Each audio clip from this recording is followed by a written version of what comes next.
8ਵੀਂ, पौड़ी 20ਵੀਂ, 70 7ਵੀਂ 8ਵੀਂ ਤੇ 9ਵੀਂ। ਵਿਸਾ ਗੋਪੀ ਤੁਲਸੀਆ ਭਾਰਦਵਾਜੀ ਸਨਮੁਖ ਸਾਰੇ, ਵੱਡਾ ਭਗਤ ਹੈ ਭਾਈੜਾ ਗੋविंद ਘਈ ਗੁਰੂ ਦੁਆਰੇ। ਵਾਹਿਗੁਰੂ ਜੀ ਕਾ ਖਾਲਸਾ, ਵਾਹਿਗੁਰੂ ਜੀ ਕੀ ਫਤਿਹ।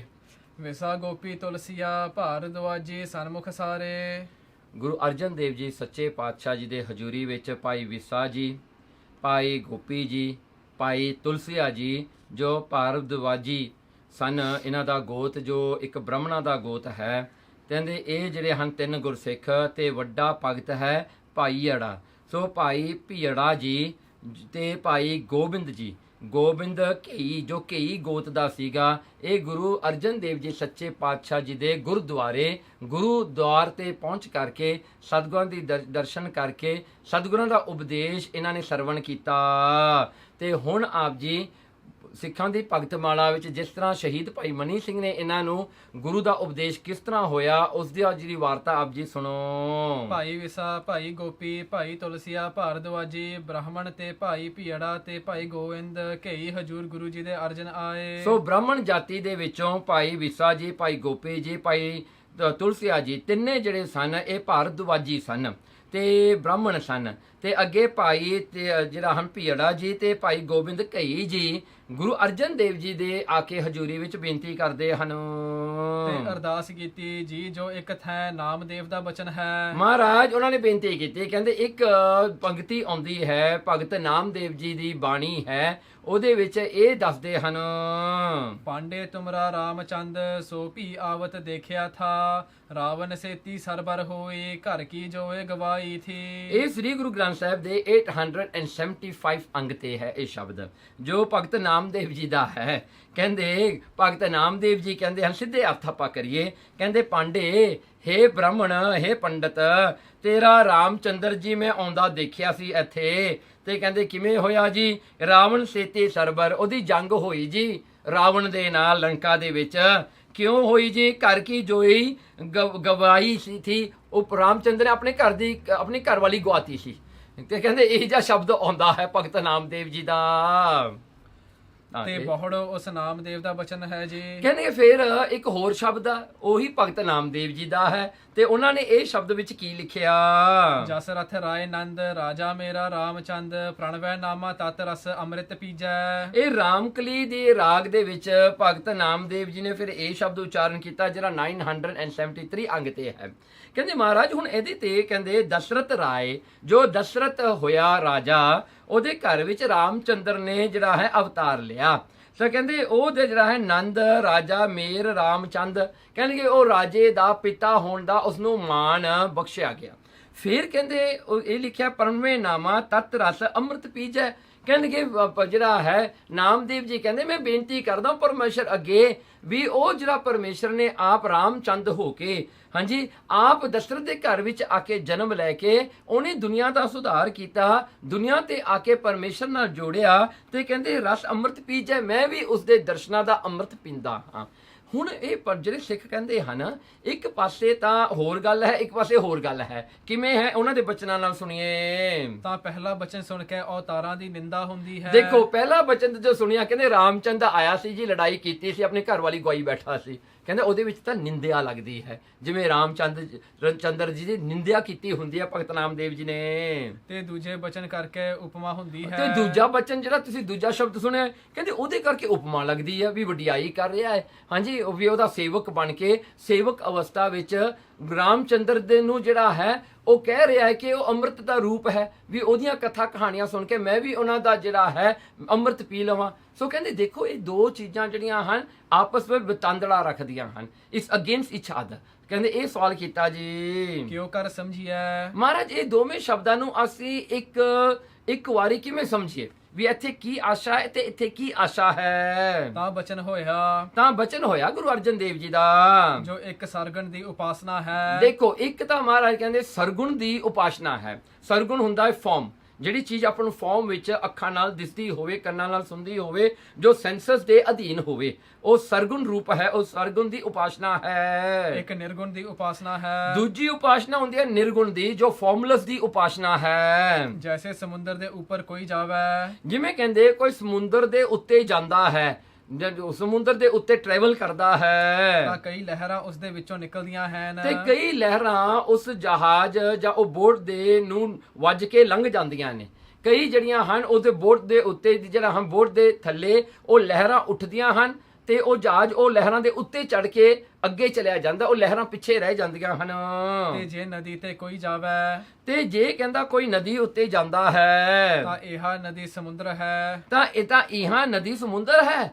ਕਹਿਣ ਲੱਗੇ ਜਾਂ ਫਿਰ ਜੋ ਕੋਈ ਬੰਦਾ ਜਿਹੜਾ ਕੋਈ ਨਦੀ ਤੇ ਜਾਂਦਾ ਹੈ, ਕਾਮ ਦੀ ਨਦੀ ਤੇ, ਜਿੱਥੇ ਬਿਲਕੁਲ ਵੀ ਨਹੀਂ ਹੁੰਦੀਆਂ, ਤਾਂ ਕਹਿੰਦਾ ਨਦੀ ਸਮੁੰਦਰ ਹੈ।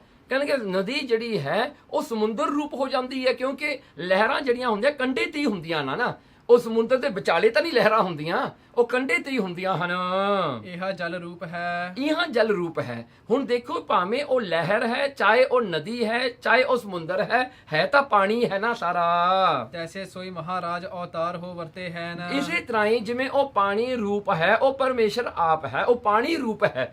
ਨਦੀ ਵਿੱਚ ਵੀ ਉਹ ਪਾਣੀ ਜਲ ਰੂਪ ਹੈ ਤੇ ਸਮੁੰਦਰ ਵਿੱਚ ਵੀ ਉਹ ਜਲ ਰੂਪ ਹੈ। ਫਿਰ ਤੇ ਸੋਈ ਸਤ ਚਿਤ ਆਨੰਦ ਰੂਪ ਹੋਇ ਕੇ, ਤੇ ਉਹੀ ਪਰਮੇਸ਼ਰ ਹੈ ਜੋ ਸਤ ਚੇਤਨ ਤੇ ਆਨੰਦ ਰੂਪ ਹੈ। ਉਹੀ ਸਤ ਹੈ, ਉਹੀ ਚੇਤਨ ਹੈ, ਉਹੀ ਆਨੰਦ ਰੂਪ ਹੈ ਪਰਮੇਸ਼ਰ ਆਪ। ਸਬਸ ਨੂੰ ਸੱਤਾ ਦੇ ਰਹੇ ਹਨ। ਸਾਰਿਆਂ ਨੂੰ ਸ਼ਕਤੀ ਦੇਣ ਵਾਲੇ, ਸਾਰਿਆਂ ਨੂੰ ਪੈਦਾ ਕਰਨ ਵਾਲੇ, ਸਾਰਿਆਂ ਦੇ ਉੱਤੇ ਕਿਰਮਤਾ ਕਰਨ ਵਾਲੇ ਇੱਕੋ ਇੱਕ ਪਰਮਾਤਮਾ ਹੀ ਹਨ। ਬਹੁੜੋ ਪੰਡਤ ਲੋਕ ਜੋ ਗਿਆਨ ਥੀ ਰਹਿਤ ਹਨ। ਜੋ ਜਿਹੜਾ ਪੰਡਤ ਲੋਕ ਹਨ, ਜੋ ਗਿਆਨ ਦੀਆਂ ਵਾਰਤਾ ਤਾਂ ਬਹੁਤ ਕਰਦੇ ਹਨ ਪਰ ਅਗਿਆਨਤਾ ਰੱਖਦੇ ਹਨ ਉਹਦੇ ਸਰੂਪ ਤੋਂ। ਸੱਚ ਚਿੱਤ ਆਨੰਦ ਨੂੰ ਸਮਝਣ ਵਿੱਚ ਉਹ ਅਸਮਰੱਥ ਨੇ। ਗੱਲਾਂ ਬੜੀਆਂ ਕਰਦੇ ਨੇ ਪਰ ਉਹਨੂੰ ਸੱਚ ਪਰਮੇਸ਼ਰ ਦਾ ਗਿਆਨ ਨਹੀਂ ਹੁੰਦਾ, ਉਹਨੂੰ ਐਕਚੁਅਲੀ ਇਹ ਜਿਹੜਾ ਅਹਿਸਾਸ ਨਹੀਂ ਹੁੰਦਾ ਵੀ ਪਰਮੇਸ਼ਰ ਕੀ ਹਨ। ਤੇ ਸਰਗੁਣ ਦੀ ਪੂਜਾ ਕਰਦੇ ਹਨ। ਉਹ ਸਰਗੁਣ ਦੀ ਪੂਜਾ ਕਰਦੇ, ਕਿਉਂਕਿ ਨਿਰਗੁਣ ਦੀ ਪੂਜਾ ਕਰਨੀ ਔਖੀ ਹੈ ਨਾ, ਫਾਰਮਲੈਸ ਹੈ।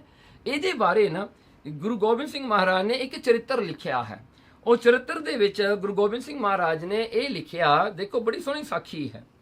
ਤੇ ਉਹਦੇ ਵਿੱਚ ਉਹ ਸਾਖੀ ਇਸ ਤਰ੍ਹਾਂ ਆਉਂਦੀ ਹੈ ਕਿ ਇੱਕ ਰਾਜੇ ਦੇ 3 ਪੁੱਤਰ ਸੀਗੇ ਤੇ ਇੱਕ ਧੀ ਸੀਗੀ। ਉਹ ਰਾਜੇ ਨੇ ਚਾਰਾਂ ਦੇ ਚਾਰਾਂ ਨੂੰ ਇੱਕ ਪੰਡਤ ਕੋਲ ਭੇਜਿਆ ਕਿ ਇਹਨਾਂ ਨੂੰ ਗਿਆਨ ਦੀ ਪ੍ਰਾਪਤੀ ਕਰਾਓ, ਇਹਨਾਂ ਨੂੰ ਕੋਈ ਵਿਦਿਆ ਪੜਾਓ। ਉਹ ਜਿਹੜੇ ਹਨ, ਉਹ ਬੱਚੇ ਜਿਹੜੇ ਸਨ ਚਾਰੇ ਆਇਆ ਕਰਦੇ ਸਨ, ਪੰਡਤ ਤੋਂ ਆ ਕੇ ਵਿਦਿਆ ਲਿਆ ਕਰਦੇ ਸਨ। ਇੱਕ ਵਾਰ ਕੀ ਹੋਇਆ, ਉਹ 3 ਜਿਹੜੇ ਪ੍ਰਿੰਸ ਸੀਗੇ ਉਹ ਲੇਟ ਹੋ ਕੇ, ਉਹਦੀ ਧੀ ਪਹਿਲਾਂ ਆ ਗਈ। ਉਹ ਧੀ ਨੇ ਆ ਕੇ ਉਸ ਵੇਲੇ ਪੰਡਤ ਕੋਲ ਬੈਠ ਗਈ। ਪੰਡਤ ਉਸ ਵੇਲੇ ਪੂਜਾ ਕਰ ਰਿਹਾ ਸੀਗਾ ਤੇ ਇਹ ਧੀ ਨੇ ਦੇਖਿਆ ਵੀ ਇਹ ਪੂਜਾ ਕਰ ਰਿਹਾ, ਉਹ ਰਾਜੇ ਦੀ ਧੀ ਨੇ। ਉਹ ਕਹਿੰਦੀ ਪੰਡਤ ਨੂੰ, ਤੂੰ ਕੀ ਕਰ ਰਿਹਾ? ਸੋ ਉੱਥੋਂ ਇਹ ਡਾਇਲੌਗ ਸ਼ੁਰੂ ਹੁੰਦਾ ਹੈ, ਉਹ ਜਿਹੜਾ ਹਨ ਰਾਜੇ ਦੀ ਪ੍ਰਿੰਸੈਸ ਦਾ ਤੇ ਉਹ ਪੰਡਤ ਦਾ। ਤੇ ਉਹਦੇ ਵਿੱਚ ਕਈ ਗੱਲਾਂ ਗੁਰੂ ਗੋਬਿੰਦ ਸਿੰਘ ਮਹਾਰਾਜ ਨੇ ਅੱਖਾਂ ਖੋਲਣ ਵਾਲੀਆਂ ਲਿਖੀਆਂ ਨੇ। ਮਹਾਰਾਜ ਕਹਿੰਦੇ ਇਹ ਜਿਹੜੀ ਧੀ ਸੀ ਬੜੀ ਸਿਆਣੀ ਸੀ। ਇਹ ਕਹਿੰਦੀ, ਪੰਡਤ ਜੀ ਇਹ ਤੂੰ ਕੀ ਕਰ ਰਿਹਾ? ਹਾਂ। ਉਹ ਕਹਿੰਦਾ, ਮੈਂ ਪੂਜਾ ਕਰ ਰਿਹਾ, ਇਹ ਮੇਰਾ ਦੇਵਤਾ ਹੈ। ਕਹਿੰਦੀ, ਇਹ ਤਾਂ ਪੱਥਰ ਹੈ, ਤੂੰ ਇਹਨੂੰ ਪੱਥਰ ਨੂੰ ਕਿਉਂ ਪੂਜ ਰਿਹਾ? ਉਹ ਕਹਿੰਦਾ, ਨਹੀਂ ਜੀ ਮੇਰਾ ਭਗਵਾਨ ਹੈ। ਕਹਿੰਦੀ, ਤੂੰ ਇਹਨੂੰ ਭਗਵਾਨ ਕਿਵੇਂ ਮੰਨ ਲਿਆ? ਉਹ ਕਹਿੰਦੀ ਹੈ, ਤੇਰੀ ਇਹ ਵੀਕਨੈਸ ਹੈ, ਕਿਉਂਕਿ ਤੂੰ ਦੁਨੀਆ ਨੂੰ ਪਰਮੇਸ਼ਰ ਦਾ ਫਾਰਮੂਲਸ ਦਾ ਗਿਆਨ ਨਹੀਂ ਦੇ ਸਕਿਆ। ਇਸ ਕਰਕੇ ਤੂੰ ਭਗਵਾਨ ਨੂੰ ਇੱਕ ਪੱਥਰ ਬਣਾ ਕੇ ਬਣਾਤਾ ਵੀ ਇਹੀ ਭਗਵਾਨ ਹੈ, ਕਿਉਂਕਿ ਤੇਰੇ ਵਿੱਚ ਉਨਾ ਗਿਆਨ ਨਹੀਂ, ਤੇਰੇ ਵਿੱਚ ਉਨੀ ਕਮਾਈ ਨਹੀਂ ਜਿਹਦੇ ਕਰਕੇ ਕਿਸੇ ਨੂੰ ਨਿਰਗੁਣ ਦਾ ਗਿਆਨ ਕਰਾ ਸਕੇ। ਇਸ ਕਰਕੇ ਤੂੰ ਮੂਰਤੀ ਬਣਾ ਕੇ ਸਾਰਿਆਂ ਨੂੰ ਦਿਖਾਈ ਨਾ, ਇਹ ਮੂਰਤੀ ਹੈ ਜੀ, ਮੱਥਾ ਟੇਕ ਲਓ ਜੀ, ਇਹਦੀ ਪੂਜਾ ਕਰ ਲਓ ਜੀ। ਤੂੰ ਸੌਖਾ ਕੰਮ ਕਰ ਲਿਆ, ਤੂੰ ਆਪਣੀ ਵੀਕਨੈਸ ਨੂੰ ਲੈ ਕੇ ਕੰਮ ਕੀਤਾ ਹੈ। ਤੇ ਕਹਿੰਦੇ ਫਿਰ ਜਿਹੜਾ ਤੇਰੇ ਕੋਲ ਆਉਂਦਾ ਹੈ, ਜਦੋਂ ਆਪਣਾ ਕੋਈ ਦੁੱਖ ਸੁਣਾਉਂਦਾ ਹੈ, ਤੂੰ ਉਹਨੂੰ ਕਹਿੰਦਾ ਭਾਈ ਇਹ ਕਰੋ, ਉਪਚਾਰ ਕਰੋ, ਇਹ ਕਰੋ, ਉਹ ਕਰੋ, ਇਹ ਕਰੋ। ਜਦੋਂ ਉਹ ਕੰਮ ਨਹੀਂ ਹੁੰਦਾ, ਉਹ ਕੰਮ ਫਿਰ ਵੀ ਪੂਰਾ ਨਹੀਂ ਹੁੰਦਾ, ਫਿਰ ਤੂੰ ਕੀ ਕਹਿੰਦਾ? ਨਹੀਂ ਤੁਹਾਡੀ ਗਲਤੀ ਹੋ ਗਈ। ਫਿਰ ਤੁਸੀਂ ਗਲਤੀ ਉਹਦੀ ਪਾ ਦਿੰਦੇ ਵਿਚਾਰੇ ਦੀ, ਜਿਹੜਾ ਕੋਈ ਵਿਚਾਰਾ ਤੁਹਾਡਾ ਸੇਵਕ ਹੁੰਦਾ ਹੈ। ਫਿਰ ਉਹਨੂੰ ਫਿਰ ਹੋਰ ਉਪਚਾਰ ਦਿੰਦੇ ਵਿੱਚ, ਇਹ ਕਰ, ਉਹ ਕਰ, ਫਿਰ ਵਿਚਾਰੇ ਜਾ ਕੇ ਕਰਦਾ। ਸੋ ਮਹਾਰਾਜ ਨੇ ਉਸ ਚਰਿੱਤਰ ਦੇ ਵਿੱਚ ਬਹੁਤ ਸੁੰਦਰ ਲਿਖਿਆ ਹੈ। ਸੋ ਇਹੀ ਗੱਲ ਇੱਥੇ ਹੋ ਰਹੀ ਹੈ। ਕਹਿੰਦੇ ਲੋਕਾਂ ਨੇ, ਪੰਡਤਾਂ ਨੇ ਕੰਮ ਸੌਖਾ ਕੀਤਾ, ਪਰਮਾਤਮਾ ਨੂੰ ਸਰਗੁਣ ਰੂਪ ਬਣਾ ਕੇ ਸਰਗੁਣ ਦੇ ਉਪਾਸਕ ਬਣਾ ਦਿੱਤਾ। ਤੇ ਸਾਦਾ ਸੰਤਾਂ ਦੇ ਨਾਲ ਦਵੈਖ ਕਰਦੇ ਹਨ। ਤੇ ਉਹ ਜਿਹੜੇ ਸੰਤ ਲੋਕ ਹਨ, ਬ੍ਰਹਮ ਗਿਆਨੀ ਹਨ, ਜਿਨ੍ਹਾਂ ਨੂੰ ਫਾਰਮੂਲਸ, ਜਿਨ੍ਹਾਂ ਨੂੰ ਨਿਰਗੁਣ ਦਾ ਗਿਆਨ ਹੈ, ਜਿਹੜੇ ਕਿ ਪਰਮਾਤਮਾ ਨੂੰ ਨਿਰਗੁਣ ਸਰੂਪ ਜਾਣ ਕੇ ਘਟ ਵਿੱਚ ਵਸਿਆ ਹੋਇਆ ਜਾਣਦੇ ਨੇ, ਉਹਨਾਂ ਨਾਲ ਈਰਖਾ ਕਰਦੇ ਨੇ, ਉਹਨਾਂ ਨਾਲ ਜੈਲਸ ਹੁੰਦੇ ਨੇ, ਕਿਉਂਕਿ ਜਿਹੜੇ ਸਰਗੁਣ ਦੇ ਪੁਜਾਰੀ ਨੇ ਉਹ ਮੰਦਰ ਬਣਾ ਕੇ ਬਹਿੰਦੇ ਨੇ। ਜਿਹੜੇ ਸੱਚੇ ਸੰਤ ਨੇ, ਸੱਚੇ ਬ੍ਰਹਮ ਗਿਆਨੀ ਨੇ, ਉਹਨਾਂ ਨੂੰ ਮੰਦਰ ਦੀ ਕੋਈ ਲੋੜ ਨਹੀਂ। ਉਹਨਾਂ ਨੂੰ ਤਾਂ ਕਣ ਕਣ ਦੇ ਵਿੱਚ ਪਰਮੇਸ਼ਰ ਨੂੰ ਦੇਖਣਾ ਹੈ, ਹਰ ਪਾਸੇ ਉਹ ਪਰਮੇਸ਼ਰ ਨੂੰ ਦੇਖਣ ਵਾਲੇ ਹਨ। ਤਾਂ ਉਹਨਾਂ ਦੇ ਪਰਥਾਏ ਕਰਕੇ ਕਹਿਆ ਹੈ। ਤੇ ਉਹਨਾਂ ਦੇ ਪਰਥਾਏ ਕਰਕੇ ਇਹ ਸ਼ਬਦ ਭਗਤ ਨਾਮਦੇਵ ਜੀ ਨੇ ਕਿਹਾ ਹੈ। ਪਹਿਲਾ ਜਿਹੜਾ ਸੀ, ਜੋ ਦੇਹ ਧਾਰੇ ਦਾ ਧਰਮ ਹੈ। ਜੋ ਦੇਹ ਧਾਰੇ ਦਾ ਧਰਮ ਹੈ। ਦੇਖੋ ਨਾ, ਜੇ ਤੁਸੀਂ ਪਰਮਾਤਮਾ ਨੂੰ ਸਰਗੁਣ ਬਣਾਓਗੇ ਨਾ, ਤਾਂ ਫਿਰ ਉਹ ਸਬਜੈਕਟ ਰੱਖਦਾ ਹੈ ਹਰ ਇੱਕ ਹਿਊਮਨ ਕੈਰੈਕਟਰ ਦੇ ਨਾਲ। ਹਰ ਇੱਕ ਨੇ ਉਹਨੂੰ ਹਿਊਮਨ ਦੇਖ ਕੇ ਉਹਨੂੰ ਹਿਊਮਨ ਦੀ ਤਰ੍ਹਾਂ ਉਹਨੂੰ ਟ੍ਰੀਟ ਕਰਨਾ ਹੈ। ਕਹਿੰਦੇ ਇਹ ਜਿਹੜਾ ਸੁਭਾਅ ਸਰਗੁਣ ਦਾ ਹੈ, ਜਿਹੜਾ ਵੀ ਕੋਈ ਸਰਗੁਣ ਰੂਪ ਵਿੱਚ ਆਏਗਾ ਉਹ ਸਬਜੈਕਟ ਹੋਗਾ ਇੱਕ ਹਿਊਮਨ ਦੇ ਕੈਰੈਕਟਰ ਤੇ ਐਟੀਟਿਊਡ ਨਾਲ। ਸੋ ਇਸ ਕਰਕੇ ਸੋ ਦੁੱਖ ਸੁੱਖ ਹੁੰਦਾ ਹੈ। ਹਾਂ, ਇਸ ਕਰਕੇ ਫਿਰ ਦੁੱਖ ਸੁੱਖ ਹੁੰਦਾ ਹੈ। ਤਾਂ ਹੀ ਤਾਂ ਕਿਹਾ ਸੀ ਨਾ ਵੀ ਰਾਮਚੰਦਰ ਦੇਖਿਆ ਸੀਗਾ ਆਪਣੀ ਘਰ ਵਾਲੀ ਗਵਾਈ ਬੈਠਾ ਸੀ। ਹਾਂਜੀ, ਉਹ ਤਾਂ ਇੱਕ ਇਨਸਾਨ ਦੀ ਤਰ੍ਹਾਂ ਦੇਖਣਾ ਨਾ, ਕਿਉਂਕਿ ਦੇਖਣ ਵਾਲੇ ਤਾਂ ਇਨਸਾਨ ਨੇ ਨਾ। ਤਾਂ ਕਹਿੰਦੇ ਉਹਨਾਂ ਨੇ ਉਸੇ ਤਰ੍ਹਾਂ ਹੀ ਇਹ ਸ਼ਬਦ ਉਚਾਰਨ ਕੀਤਾ, ਰਾਮਚੰਦਰ ਪਰਥਾਏ। ਪਰ ਗਿਆਨੀ ਜਿਹਾ ਸਰੀਰ ਨਾ ਝੂਠਾ ਜਾਣਦੇ ਹਨ। ਪਰ ਜਿਹੜੇ ਗਿਆਨੀ ਜਿਹੜੇ ਹਨ, ਕਹਿੰਦੇ ਉਹ ਜਿਹਾ ਸਰੀਰ ਨੂੰ ਝੂਠਾ ਜਾਣਦੇ ਨੇ। ਪਰ ਗਿਆਨੀ ਤਾਂ ਜਿਹੜੇ ਹੁੰਦੇ ਨੇ ਨਿਰਗੁਣ ਦੇ ਜਿਹੜੇ ਗਿਆਨੀ, ਉਹ ਕਹਿੰਦੇ ਹਨ ਵੀ ਸਰੀਰ ਤਾਂ ਝੂਠੇ ਹੀ ਨੇ, ਇਹ ਸਰੀਰਾਂ ਤੋਂ ਕੀ ਲੈਣਾ, ਇੱਕ ਦਿਨ ਹੈ ਇੱਕ ਦਿਨ ਨਹੀਂ ਹੋਣਗੇ। ਤੇਹਾ ਦੁੱਖ ਸੁੱਖ ਨੂੰ ਝੂਠਾ ਜਾਣਦੇ ਹਨ। ਉਹ ਇਸ ਕਰਕੇ ਉਹ ਸਰੀਰ ਦੇ ਦੁੱਖ ਤੇ ਸੁੱਖ ਨੂੰ ਵੀ ਝੂਠਾ ਹੀ ਮੰਨਦੇ ਨੇ, ਵੀ ਜਿੰਨਾ ਸੁੱਖ ਤੇ ਦੁੱਖ ਹੁੰਦਾ ਇਹ ਵੀ ਝੂਠਾ ਹੀ ਹੈ ਸਾਰਾ। 1 ਲੱਖ ਦੇ ਉਪਾਸਕ ਹਨ। ਸੋ ਇਸ ਕਰਕੇ 1 ਲੱਖ ਦੇ ਉਪਾਸਕ ਹਨ। ਲੱਖ ਹੁੰਦਾ ਲਖਣਾ ਬਿਰਤੀ, ਲਖਣਾ ਬਿਰਤੀ ਹੁੰਦੀ ਹੈ ਰੀਅਲਾਈਜੇਸ਼ਨ, ਐਨਲਾਈਟਮੈਂਟ, ਕਈ ਉਹ ਹੁੰਦੇ ਹਨ। 1 ਵਾਚ ਦੇ ਉਪਾਸਕ ਹਨ। 1 ਵਾਚ ਦੇ ਉਪਾਸਕ ਹਨ। ਵਾਚ ਹੁੰਦਾ ਹੈ ਬਚਨ, ਉਹ ਬਚਨ ਦੇ ਉਪਾਸਕ ਹੋਇਆ ਕਰਦੇ ਹਨ।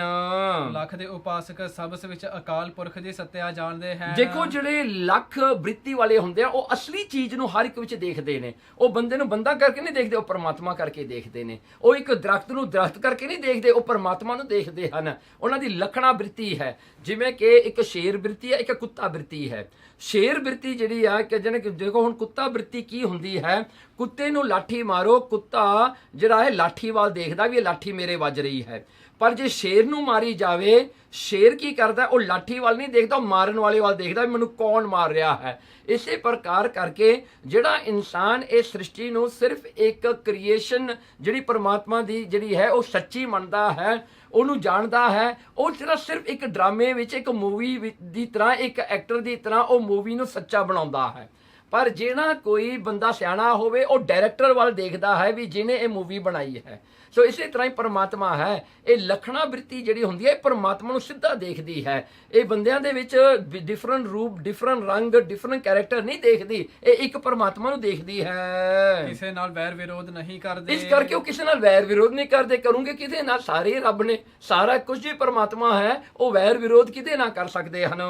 ਤੇ ਵਾਚ ਦੇ ਉਪਾਸਕ, ਕ੍ਰਿਸ਼ਨ ਦੇ ਉਪਾਸਕ ਰਾਮ ਨਾਲ ਦਵੈਖ ਕਰਦੇ ਹਨ। ਹਾਂ, ਦੇਖੋ ਜਿਹੜੇ ਵਾਚਕ ਦੇ ਹੁੰਦੇ ਹਨ, ਵਾਚਕ ਹੁੰਦਾ ਜਿਹੜਾ ਕ੍ਰੀਏਸ਼ਨ ਨੂੰ ਕ੍ਰੀਏਸ਼ਨ ਕਰਕੇ ਦੇਖਦਾ ਹੈ। ਜੋ ਸਰਗੁਣ ਮੂਰਤੀਆਂ ਦਾ ਪੁਜਾਰੀ ਹੈ, ਕਹਿੰਦੇ ਉਹ ਕੀ ਕਰਦਾ ਹੈ, ਉਹ ਜਿਹੜੇ ਕ੍ਰਿਸ਼ਨ ਭਗਵਾਨ ਦੇ ਜਿਹੜੇ ਹੁੰਦੇ ਹਨ ਚੇਲੇ, ਉਹ ਰਾਮਚੰਦਰ ਦੇ ਚੇਲਿਆਂ ਨਾਲ ਈਰਖਾ ਕਰਦੇ ਨੇ ਵੀ ਇਹ ਕਿਉਂ ਰਾਮਚੰਦਰ ਨੂੰ ਮੰਨਦੇ ਨੇ ਜੀ, ਇਹ ਕ੍ਰਿਸ਼ਨ ਨੂੰ ਨਹੀਂ ਮੰਨਦੇ ਜੀ, ਇਹ ਆ ਜੀ, ਉਹ ਆ ਜੀ। ਉਹਨਾਂ ਵਿੱਚ ਜਿਹੜੀ ਲੜਾਈ ਪਈ ਰਹਿੰਦੀ ਹੈ ਵੀ ਇਹ ਇਹਨੂੰ ਮੰਨਦੇ ਨੇ, ਇਹਨੂੰ ਨਹੀਂ ਮੰਨਦੇ, ਇਹਨੂੰ ਮੰਨਦੇ ਨੇ, ਇਹਨੂੰ ਨਹੀਂ ਮੰਨਦੇ। ਦੇਖੋ, ਸਿੱਖਾਂ ਵਿੱਚ ਕਿੰਨੀ ਮਰਜ਼ੀ ਲੜਾਈ ਹੋਈ ਜਾਵੇ ਅੱਜ, ਪਰ ਗੁਰੂ ਤਾਂ ਆਪਣਾ ਇੱਕ ਹੈ ਨਾ। ਜਦੋਂ ਤੱਕ ਉਹ ਗੁਰੂ ਸ੍ਰੀ ਗੁਰੂ ਗ੍ਰੰਥ ਸਾਹਿਬ ਜੀ ਨੂੰ ਜਿਹੜਾ ਹੈ ਜਾਗਦੀ ਜੋਤ ਸਮਝਦੇ ਨੇ, ਜਦੋਂ ਤੱਕ ਗੁਰੂ ਦੇ ਸਰੂਪ ਨੂੰ ਗੁਰੂ ਕਰਕੇ ਜਾਣਦੇ ਨੇ, ਸ੍ਰੀ ਗੁਰੂ ਗ੍ਰੰਥ ਸਾਹਿਬ ਨੂੰ ਇੱਕ ਜਿਉਂਦਾ ਜਾਗਦਾ ਗੁਰੂ ਜਾਣਦੇ ਨੇ, ਸਿੱਖਾਂ ਵਿੱਚ ਕੋਈ ਪ੍ਰੋਬਲਮ ਨਹੀਂ। ਇਹ ਤਾਂ ਛੋਟੀਆਂ ਛੋਟੀਆਂ ਗੱਲਾਂ ਹੋਈ ਜਾਣੀਆਂ, ਪਰ ਜਦੋਂ ਤੱਕ ਇਹ ਪ੍ਰਿੰਸੀਪਲ ਬਣਿਆ ਰਹੇ ਵੀ ਗੁਰੂ ਨੂੰ ਗੁਰੂ ਕਰਕੇ ਮੰਨੇ, ਫਿਰ ਕੋਈ ਇਸ਼ੂ ਨਹੀਂ ਹੁੰਦਾ। ਤੇ ਰਾਮ ਦੇ ਉਪਾਸਕ ਕ੍ਰਿਸ਼ਨ ਨਾਲ ਦਵੈਖ ਕਰਦੇ ਹਨ। ਦੇਖੋ, ਵੀ ਰਾਮਚੰਦਰ ਦੇ ਜੇ ਉਪਾਸਕ ਆ, ਉਹ ਕ੍ਰਿਸ਼ਨ ਦੇ ਉਪਾਸਕਾਂ ਨਾਲ ਵੈਰ ਕਰਦੇ ਹਨ।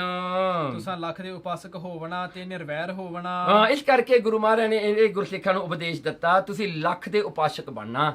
ਪਰਮਾਤਮਾ ਨੂੰ ਦੇਖੋ, ਸਾਰਿਆਂ ਵਿੱਚ ਡਿਫਰੈਂਸ ਨਾ ਦੇਖੋ। ਇਹ ਸਰੀਰਾਂ ਦਾ ਕੀ ਹੈ, ਕਹਿੰਦੇ ਉਹ ਤੁਸੀਂ ਇਸ ਕਰਕੇ ਨਿਰਵੈਰ ਹੋਇਓ, ਕਿਸੇ ਨਾਲ ਵੈਰ ਨਹੀਂ ਕਰਨਾ। ਉਹਨਾਂ ਦਾ ਉਦਾਰ ਇਸੇ ਕਰਕੇ ਹੋਇਆ। ਇਸੇ ਕਰਕੇ ਫਿਰ ਇਹ ਗੁਰਸਿੱਖਾਂ ਦੇ ਜਿਹੜਾ ਉਦਾਰ ਹੋਇਆ।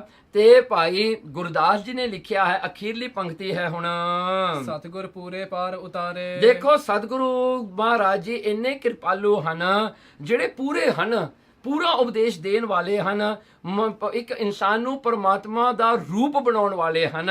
ਮਹਾਰਾਜ ਜੀ ਪਾਰ ਉਤਾਰੇ, ਮਹਾਰਾਜ ਆਪਣੇ ਗੁਰਸਿੱਖਾਂ ਨੂੰ ਗਿਆਨ ਦਾ ਉਪਦੇਸ਼ ਦੇ ਕੇ ਪਾਰ ਉਤਾਰਾ ਕਰਨ ਵਾਲੇ ਹਨ।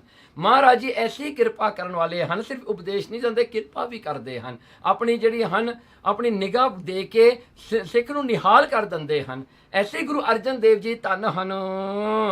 ਵਿਸਾ ਗੋਪੀ ਤੁਲਸੀਆ ਭਾਰਦਵਾਜੀ ਸਨਮੁਖ ਸਾਰੇ, ਵੱਡਾ ਭਗਤ ਹੈ ਭਾਈੜਾ ਗੋਬਿੰਦ ਘੇਈ ਗੁਰੂ ਦੁਆਰੇ, ਸਤਿਗੁਰੂ ਪੂਰੇ ਪਾਰ ਉਤਾਰੇ। ਵਾਹਿਗੁਰੂ ਜੀ ਕਾ ਖਾਲਸਾ, ਵਾਹਿਗੁਰੂ ਜੀ ਕੀ ਫਤਿਹ।